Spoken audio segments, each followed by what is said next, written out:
La jornada electoral en Ecuador culminó con el triunfo de Daniel Noboa, ahora presidente de la República reelecto, porque ganó en 19 de las 24 provincias del país. Según los resultados del Consejo Nacional Electoral, Noboa alcanzó el 55,65% de los votos frente a Luisa González, que consiguió el 44,35%. Un margen de diferencia de casi 12 puntos, pero la candidata González no aceptó ese resultado y en sus primeras declaraciones pidió que abrirán las urnas para hacer un recuento de los votos. Así se consolida la tercera derrota del movimiento político correísta y Daniel Noboa ahora se quedará 4 años más en el poder. Su posesión será el próximo 24 de mayo y en esta nueva etapa tendrá que enfrentar el gran reto de disminuir la violencia en las calles azotada por el narcotráfico en Ecuador, además de reducir la tasa de desempleo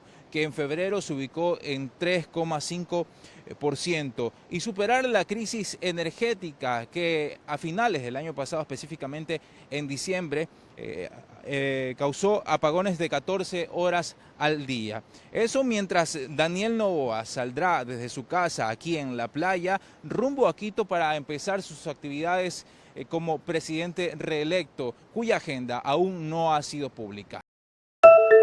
Hemos visto aquí en el oeste de Texas que la compañía Blue Origin ha cumplido su misión de mandar 6 mujeres a los primeros niveles del espacio. Esta mañana despegó el cohete New Shepard y por un poco más de 10 minutos la cápsula con 6 mujeres llegó al espacio y pudieron pasar el tiempo ahí flotando por un momento breve, pero todo fue cumplido, todos llegaron y volvieron aquí a la tierra en el oeste de Texas sin problema.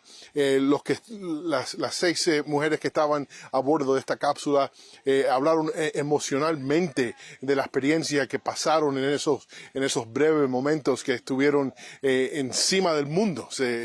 Dos, cuando salieron de la cápsula, cayeron al piso y le dieron un beso al piso. Y esto fue una cápsula llena de gente increíblemente famosa aquí en Estados Unidos. La cantante Katy Perry, Lauren Sánchez, la que va a ser esposa de Jeff Bezos, también la presentadora de noticias aquí en Estados Unidos, Gayle King, que es amiga de Oprah Winfrey. No se ha visto un viaje como esta en los años que hemos visto este cohete despegar aquí de Blue Origin. Esta fue la misión número 11 y antes de esto habían 10 misiones, han mandado 52 personas al espacio. Ahora esto se ha cumplido la misión número 11, pero todo ha pasado sin problema. Pasaron casi 11 minutos en este viaje y dentro de esa cápsula que han hablado tan emocionalmente de cómo esos breves momentos le han cambiado sus vidas.